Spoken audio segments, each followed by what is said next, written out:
Well, then, since we're in workflow mode, which DAW gives you that better workflow? Um, so I do like I kind of also want to talk about the DAWs because I think that's like a really cool topic, DAW wars and everything. Uh, I've used FL Studio. I still do. So about 10 years in total.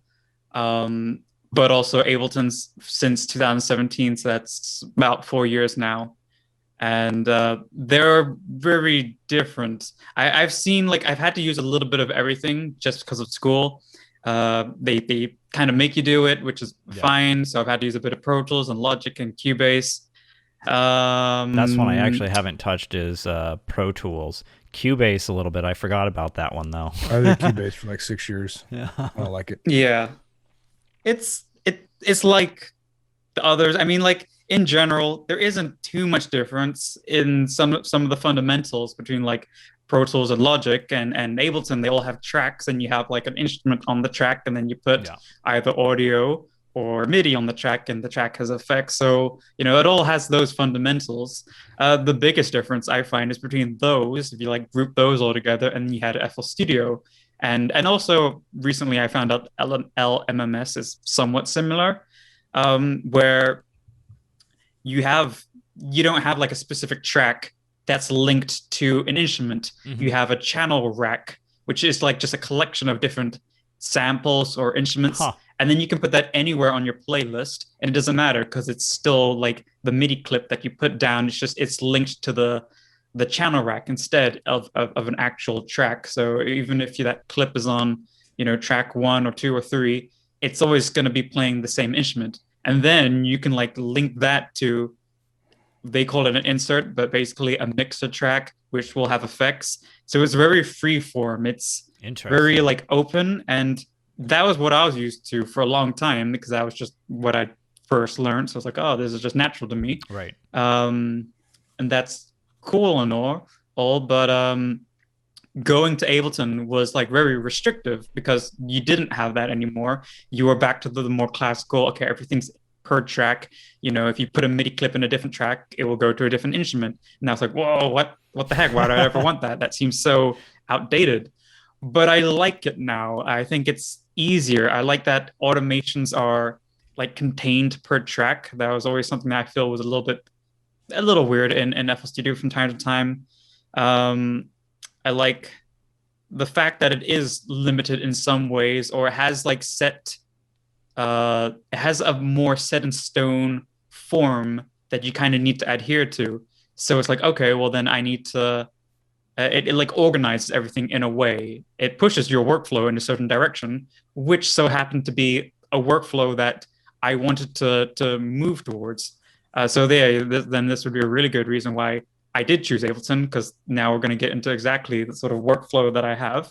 I think if you ever seen like the video I made like a couple years after how to use FL Studio like a pro, I made one for Ableton, Yep. which is, it does show a lot of like cool techniques that I hadn't seen other in other places, but also why you would really want to use it in some like the sub context of that video is really like my sort of workflow with Ableton.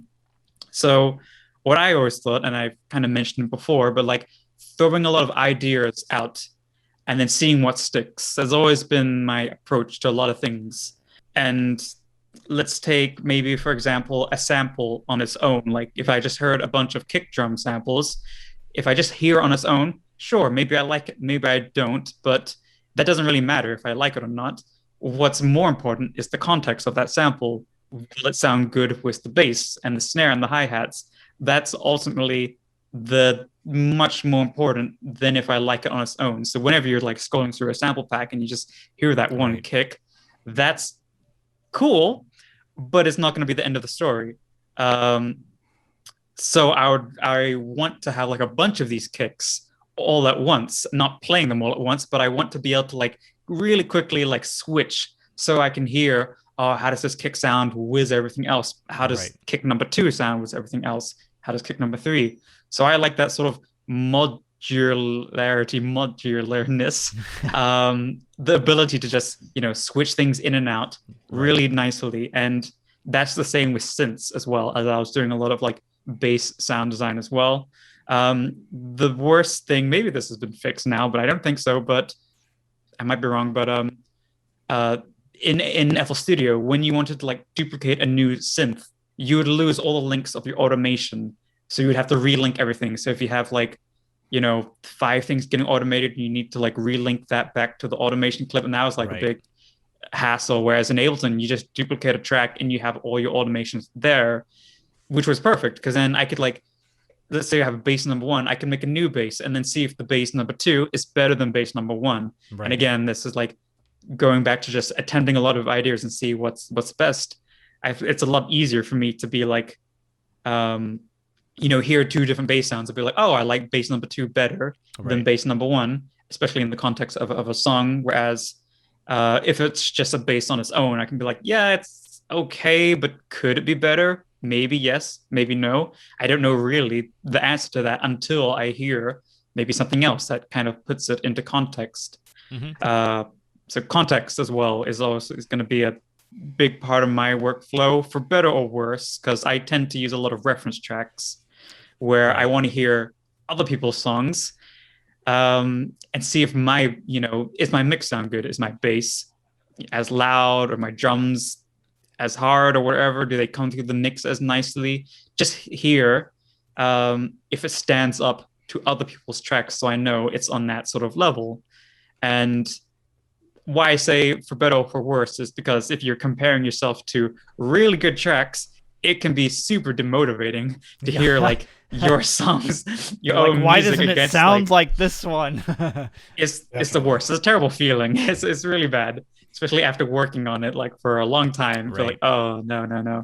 Um, But so again, I have a hard time recommending that, as it can be a very frustrating thing, but it's also a very eye-opening thing of like, oh well, it obviously isn't on that level, or else right. maybe I think differently. Again, maybe I'm also too critical on the own stuff that I produce, so it could just be that as well. But You're not I think alone. in general, it helps if I take like a really like a step back approach to using reference tracks, where I don't try to get too close, because if I'm like, not only two different songs are never going to sound alike because they're different, but if I did try to make it too similar to another track, then it could very close. It could like end up ripping off another track, because it's like, to get the essence of another song, I have to be exactly like it. So then I become too close like other songs. So maybe that's Right. also a bad thing. So in general, I'm like trying to really just, not go too in detail for multiple reasons.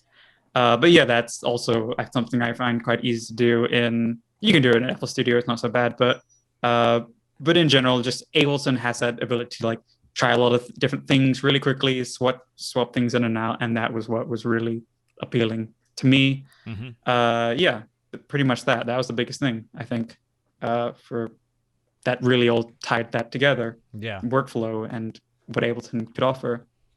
What up, Buttons? Appreciate you watching these clips with us. Don't forget to like, share, and subscribe. You can check out our Patreon page. Links in the description.